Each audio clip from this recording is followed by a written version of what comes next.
بسم اللہ الرحمن الرحیم۔ بیٹا آج آپ کی ویک 2 کی سیکنڈ کلاس ہے۔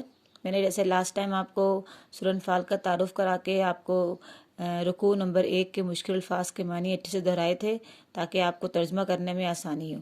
اب آپ ترجمہ کر کے دیکھیں، لیکن اگر آپ کو مشکل الفاظ کے معنی اچھے سے یاد ہیں تو میرا نہیں خیال کہ اب آپ کو ترجمہ کرنے میں کوئی مشکل ہو۔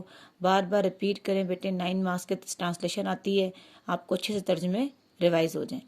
سورہ انفال کے رکوع نمبر 1 میں جب آپ سٹارٹ لیتے ہیں تو جو جیسے یسألونک عن الانفال، تو اللہ تعالیٰ کیا فرماتے ہیں کہ سوال کیا جاتا ہے تم سے مال غنیمت کے بارے میں۔ کون سوال کرتے ہیں؟ صحابہ اکرام۔ تو اللہ کے نبی نے کیا جواب دیا؟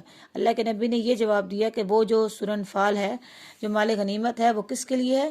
للہ، اللہ و رسول، اور اس کے رسول کے لیے۔ تم نے کیا کرنا ہے؟ اللہ سے ڈرنا ہے اور آپس میں کیا رکھنی ہے؟ صلح رکھنی ہے۔ یعنی اللہ تعالیٰ یہاں پہ صحابہ کرام کو جو اختلاف تھا، وہ اختلاف کیا تھا کہ صحابہ کرام کو مال غنیمت کے بارے میں پتہ نہیں تھا کہ مال کے ساتھ کیا کرنا ہے۔ تو جو آپ 3 گروہ بن گئے، ان کا آپس میں اختلاف ہو گیا، ایک کہنے لگا میرا حصہ، دوسرا کہنے لگا میرا حصہ، تیسرا کہنے لگا میرا حصہ۔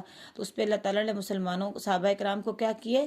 تنبیہ کیے، ہلکا سا غصے کا اظہار کیا ہے کہ آپ کیا کریں؟ اللہ سے ڈریں اور آپس میں کیا رکھیں؟ صلح رکھیں، اور اللہ کے نبی اور اللہ اور اس کے رسول کی اطاعت کریں، اللہ اور اس کے رسول کی اطاعت کریں۔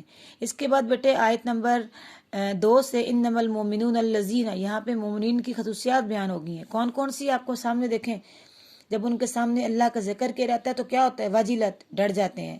کون؟ ان کے دل۔ ان کے سامنے جب اللہ کے آیات کی تلاوت کی جاتی ہے تو ان کا ایمان کیا ہو جاتا ہے؟ بڑھ جاتا ہے۔ پھر وہ اپنے رب پہ کیا کرتے ہیں؟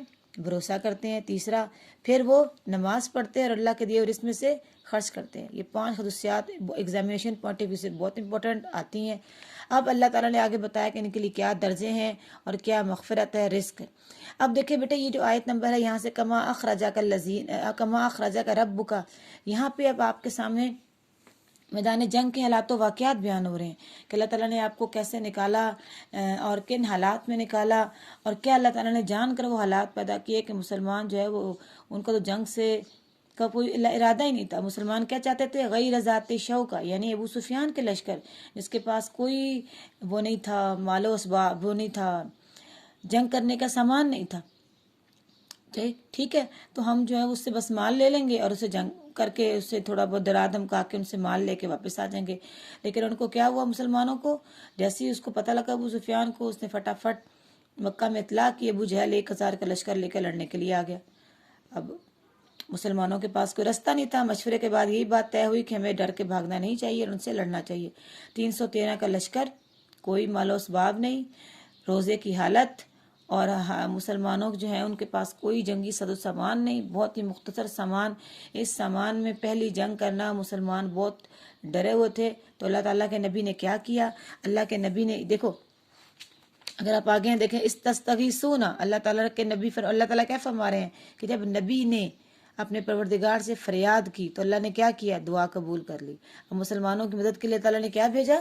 اللہ تعالیٰ نے 1000 فرشتوں کی مدد بھیجی، اپنے نبی کی دعا کو قبول کرتے ہوئے 1000 فرشتوں کی مدد بھیجی۔ اور پھر اس مدد کے بعد کیا ہوا؟ اللہ تعالیٰ فرما رہے ہیں نہیں ہے یہ مدد، وما جعلہ اللہ، اور نہیں ہے یہ مدد مگر کیا؟ خوشخبری، آپ کے دلوں کا اطمینان، اور نہیں ہے مدد مگر صرف کہاں سے؟ اللہ کے در سے، یعنی اللہ کے سوا انسان کا کوئی اور مددگار نہیں ہے۔ ان اللہ عزیز حکیم، بے شک اللہ زبردست حکمت والا ہے۔